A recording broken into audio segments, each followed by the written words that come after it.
very hard to even begin to formulate questions, so forgive me. Steve, I'm going to start by asking you about your attraction to the work, and did it come first because you wanted to make a film about slavery, or was it that you had read the memoir of Solomon Northup and you wanted to interpret that?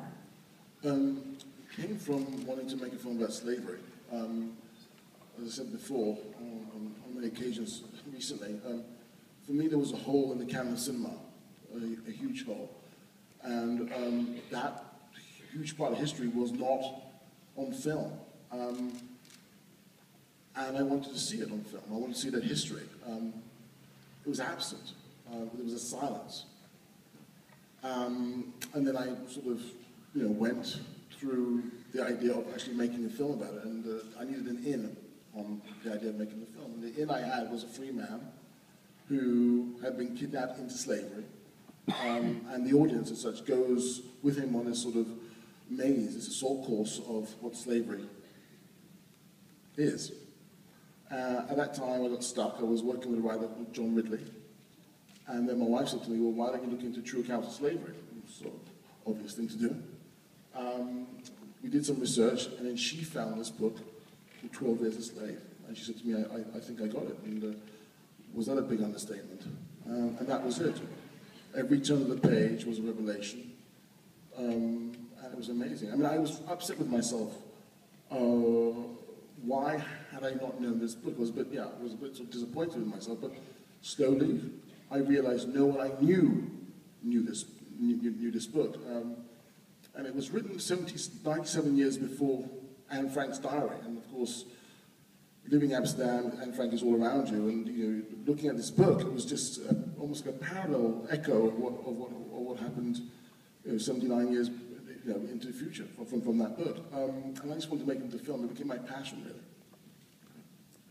One of the things that is, I think, really remarkable about this interpretation is the fact that we get so many angles, not only on its central character, but also on the experience of women. And Lupita, I wondered if you could talk about how you became involved in the film, but also whether that was something that was of particular importance to you. Well, I got involved by auditioning for the film. I was just about to graduate from the Yale School of Drama, and my manager saw the script for another client of hers, Garrett Delahunt, who's also in the film and plays Armsby. And she saw the role of Patsy and thought I'd be good for it, and so I put myself on tape in New York. And then a week later, I was in LA and worked with Francine Maisler, the casting director, on another audition. And then finally, I was invited down to Louisiana to meet and work with Steve. So that's how I got involved. The next day, he called me and offered me the part.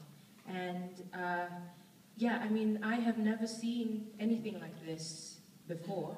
And I was surprised when I read the book how much I didn't know about slavery. And I'm sure many people feel that way. This is a time in history that we haven't really reflected on.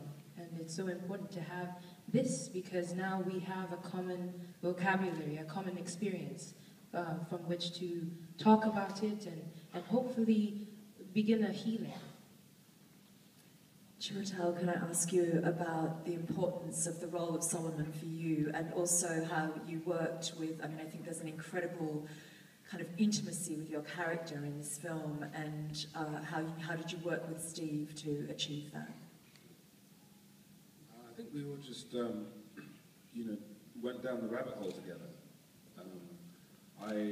When I first read the script, it was almost as if I didn't see Solomon entirely. I saw a man going through an extraordinary journey, this incredible 12 years, but I didn't see Solomon initially. I didn't see him until later, until reading the biography and then reading the script again, and then developing an understanding that this is a story that centers around this man and his attitude to life and his choices and how they inform him in this journey and how they help him through.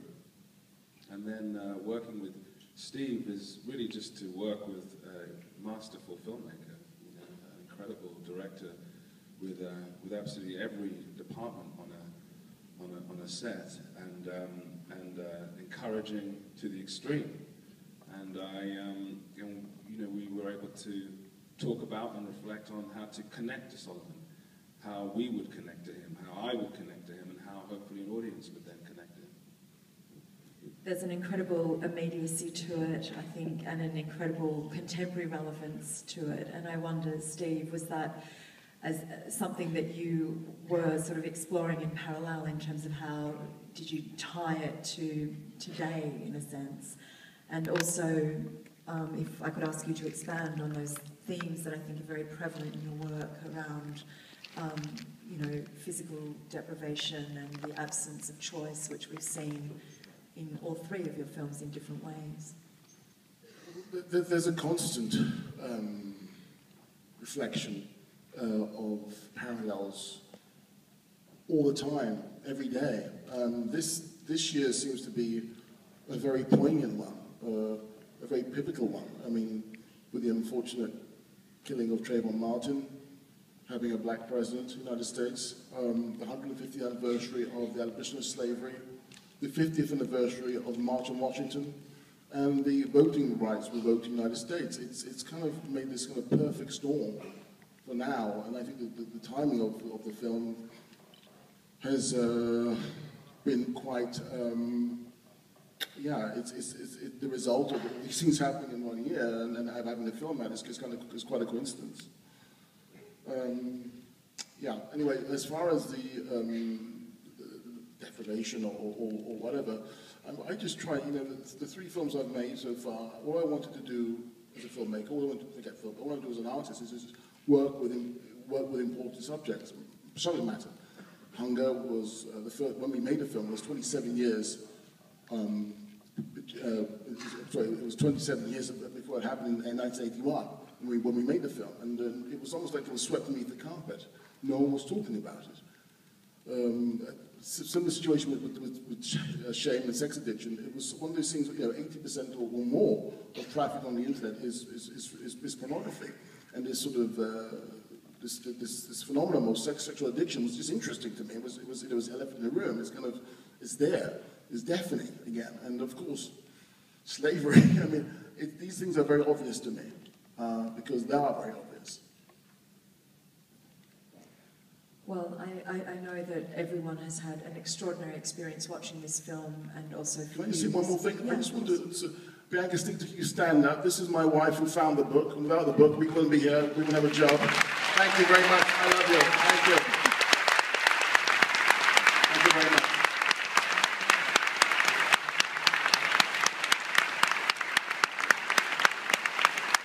So will you all join me in congratulating once again and thanking the incredible team behind 12 Years of Slave Gala.